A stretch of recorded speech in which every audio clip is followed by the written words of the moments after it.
The Adani Group is a house of debt. This is what research firm CreditSights said back in August, and they had good reason to be skeptical. The overall debt levels of the group had soared from 1 rupee lakh crore to 2 rupees and 20 cents lakh crores in the past 5 years, all thanks to its massive expansion spree into cement, airports, and green energy. Adani needed money to fuel this ambition, and they needed to borrow a lot of money. But that's just the start.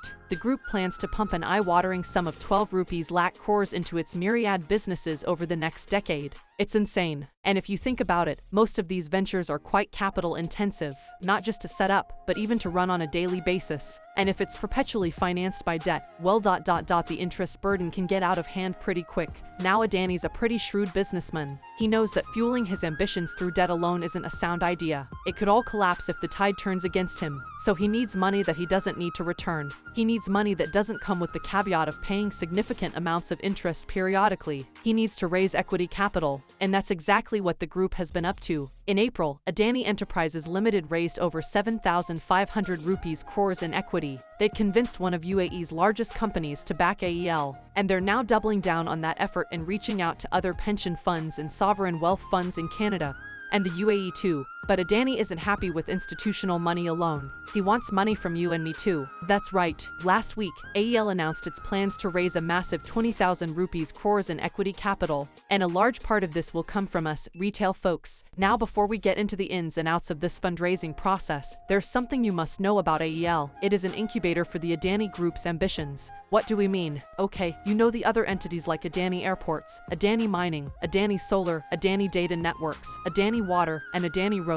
Well, they're all under the umbrella of AEL, so you can see where the money will all go. Anyway, how will this money be raised? Through an FPO or a follow-on public offer. Just think of it as an IPO but for companies that are already listed. The company issues new shares that institutions or people can buy. In order to woo potential investors, the new shares will also be issued at a lower price, typically around a 20% discount. After all, without a discount, why would an investor bite? They could simply buy the shares directly on the NSE or BSE, no. And when new shares come in, it dilutes the shareholding of the promoters. So for instance, if the Adani family held 75 out of 100 shares earlier, after the FPO, it'll own 75 out of 110. So yeah, there's a window to buy the shares. There's a discount. That's how FPOs work. And the 20,000 rupees crores FPO will be the largest ever in Indian stock market history. But like we said, despite its apparent scope, the point of the FPO is simple: to reduce AEL's dependence on debt. Here's what its CFO Jujashinder Singh told Bloomberg, and we quote, "We have done strategic capital. The next capital is patient capital. Indian mom and pop investors invest for their children and grandchildren." Okay, the patient capital idea seems a bit far-fetched, to be honest. Are people buying shares in Adani today actually thinking about an intergenerational wealth transfer? We don't know, but if you read between the lines, you'll find another picture emerging. The folks at Adani headquarters are trying to appeal to the public. What do we mean? Okay, now everyone knows that Adani Group stocks have been on a tear for the past couple of years. Look at Adani Power for instance. It has jumped by 550% since January 2021. Adani Total Gas has soared by 900%, and AEL is up by about 700%. Meanwhile, the benchmark Sensex has risen by a measly 30%. But in that mad rush to the moon, one complaint has cropped up time and time again, that Adani stock prices were being manipulated. You see, many Adani stocks had a low free float. What this meant was that the public shareholding in most of the companies was negligible. For instance, in March 2022, only 8.50% of AEL was in the hands of the public, mutual funds, and domestic investors. The rest of it was held by the Adani family, their associates, and some random foreign investors. So the naysayers allege that since only a select set of people held the stock, the prices can inch upward without much friction. Now, by opting to make more shares available to the public via the FPO, Adani's opening the doors for more retail investors to join the journey.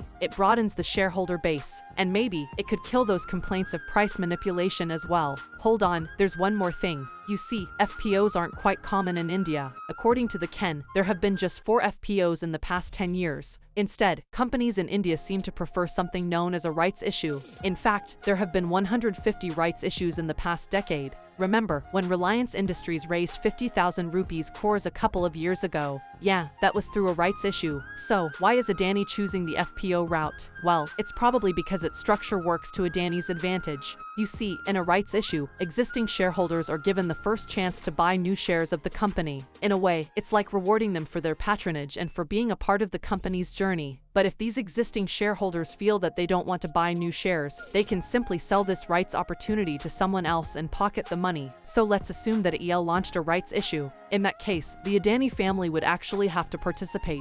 Because if they said, no, we won't participate, we will sell our rights to someone else, that would look really odd, wouldn't it? People will question why Adani isn't willing to put his own money and bet on his own company. So yeah, the FPO offers a way out to Adani. There's no compulsion on the family to buy the new shares. And this actually ties in with something else the CreditSights report pointed out. They looked at the Adani Group stocks and found that Adani and his family haven't been injecting more equity capital into the companies. Their own money isn't going in anymore. All the money is from external sources.